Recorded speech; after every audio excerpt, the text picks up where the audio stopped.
Bom dia, galerinha, beleza? Estamos aqui novamente, só que dessa vez para uma aula de química, beleza?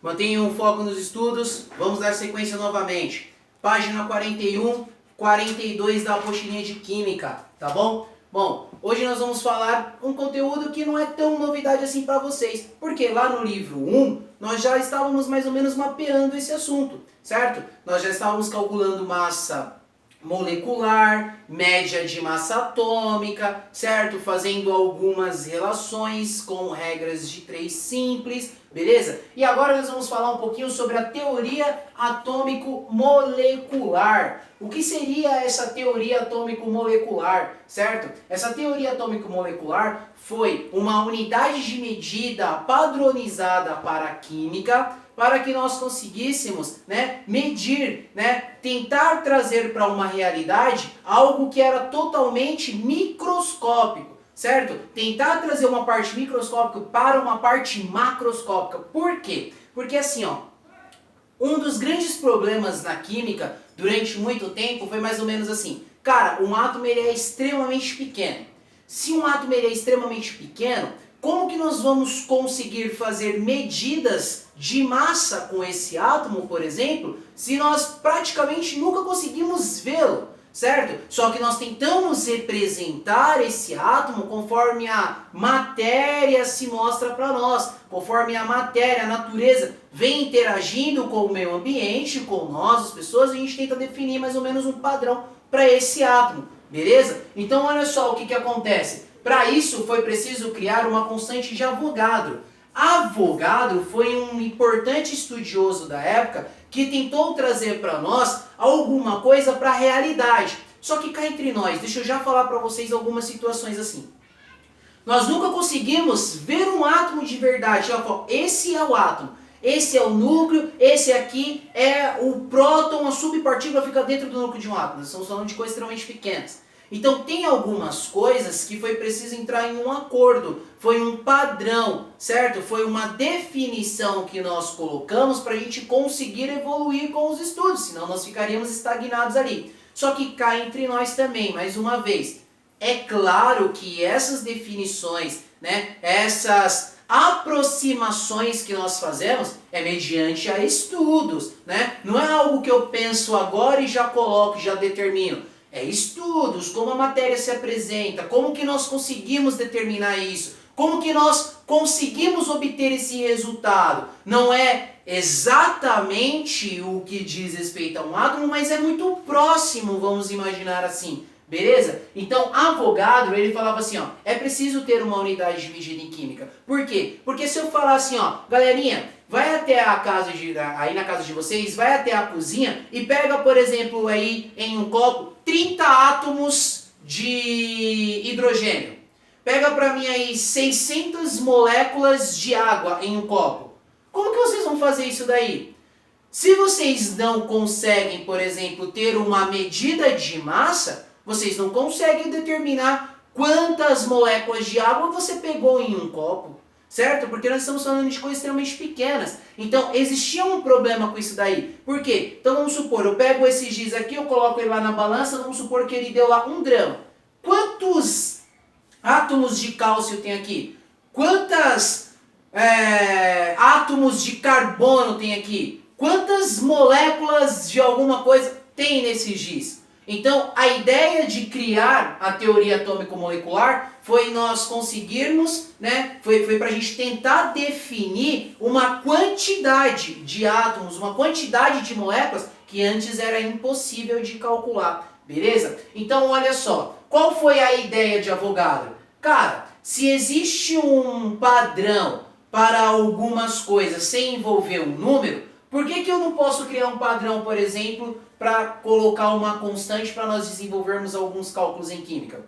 E ele pensou o seguinte, ele falou assim, se um par se refere a 2 objetos, e por exemplo uma dúzia se refere a 12 objetos, eu posso estabelecer um padrão para química, e aquele padrão que eu estabelecer sempre vai se referir a uma mesma quantidade.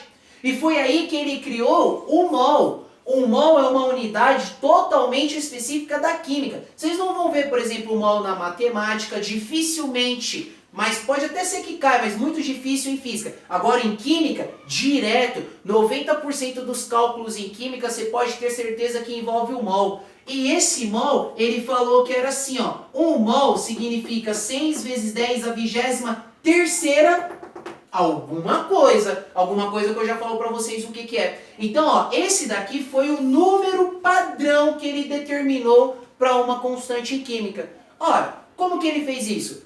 Experimentos, práticas, testes e, é claro, uma aproximação. Acabei de falar para vocês. Ninguém nunca pegou num átomo, foi lá numa balancinha, colocou ele para ver quanto que dava. Agora, através desse número, foi possível a gente tentar trazer para o real. Tirar de um mundo microscópico para trazer para um mundo macroscópico. Para a gente tentar analisar essas deduções. Beleza? Então, olha só o que acontece. Assim como um par de qualquer coisa sempre é 2 objetos, são um par de tênis.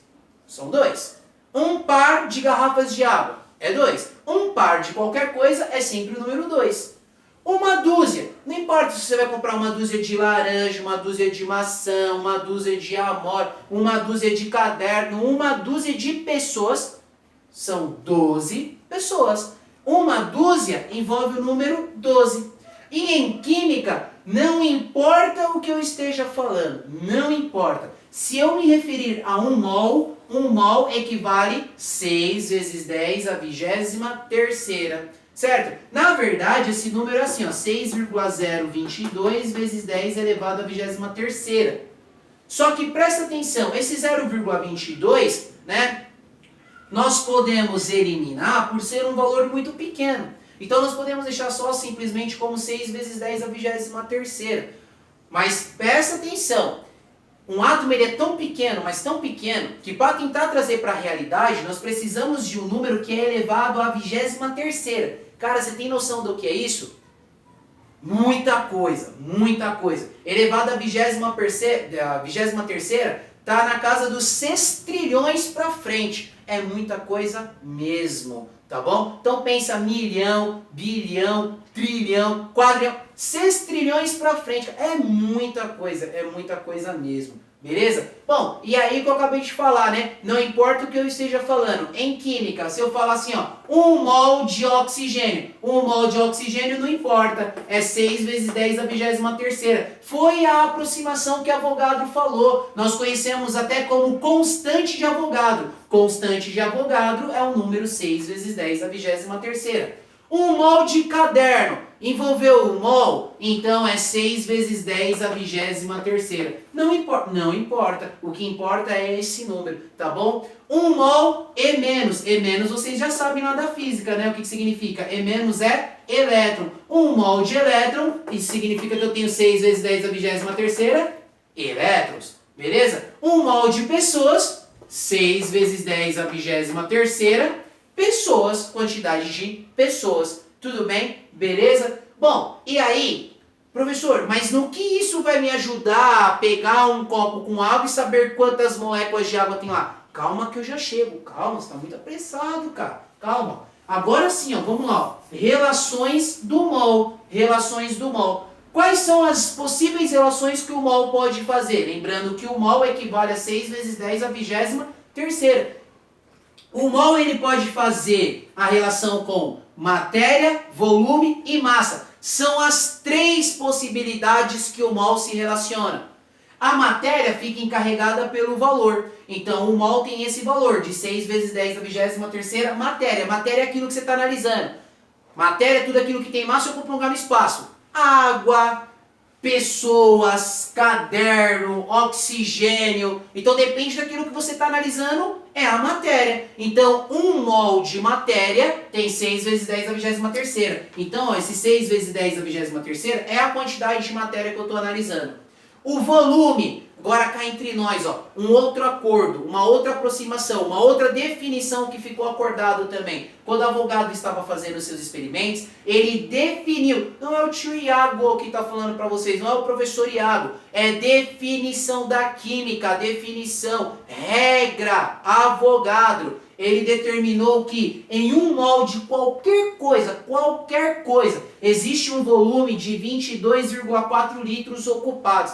Professor, um mol de água, qual é o volume? 22,4 litros. Um mol de caderno, 22,4 litros. Um mol de pessoas, 22,4 litros. Beleza? Não importa o que você está analisando. O que importa é que um mol tem 22,4 litros ocupados de volume. E a massa, galerinha? E a massa? A massa é a única que não tem definição. Matéria é definido, 6 vezes 10 a 23ª, aí depende do que você está falando.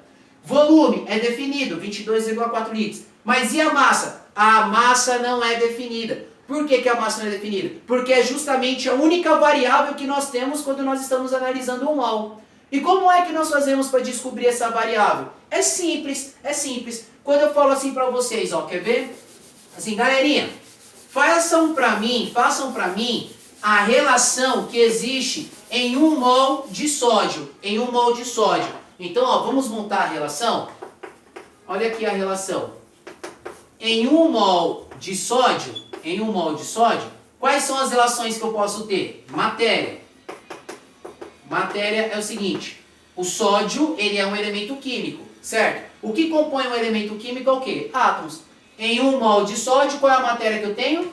6 vezes 10 a 23ª, quantidades do quê? Átomos, porque são átomos que constituem um elemento químico. Eu tenho que dar um porquê disso daqui, né? Lembra que eu falei? Matéria são 6 vezes 10 a 23ª, alguma coisa. Como eu estou falando de um elemento químico, são átomos que constituem, né, um elemento químico. Quais são as três relações? Matéria, volume e massa. Relacionei matéria. Volume. Em um mol de sódio, qual é o volume? 22,4 litros. Não muda. Matéria e volume não muda. Eu podia estar falando aqui do ouro, do chumbo, do hélio, do hidrogênio, de qualquer pessoa. Um mol tem 6 vezes 10 a 23ª alguma coisa, e pode ser átomos, molécula, o que você estiver analisando, e o volume é de 22,4 litros. É padrão, é padronizado. Agora, qual é a outra relação?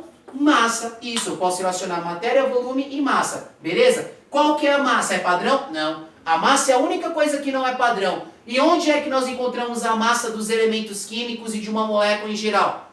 Tabela periódica. Então nós temos que ir até a tabela periódica e determinar qual que é a massa do sódio. A massa do sódio na tabela periódica é 23 gramas. 23 gramas. Isso. Então, ó, através dessas relações, nós conseguimos fazer continhas. Por quê? Como assim? Qual é a continha que eu consigo fazer? Por exemplo, falar assim, ó.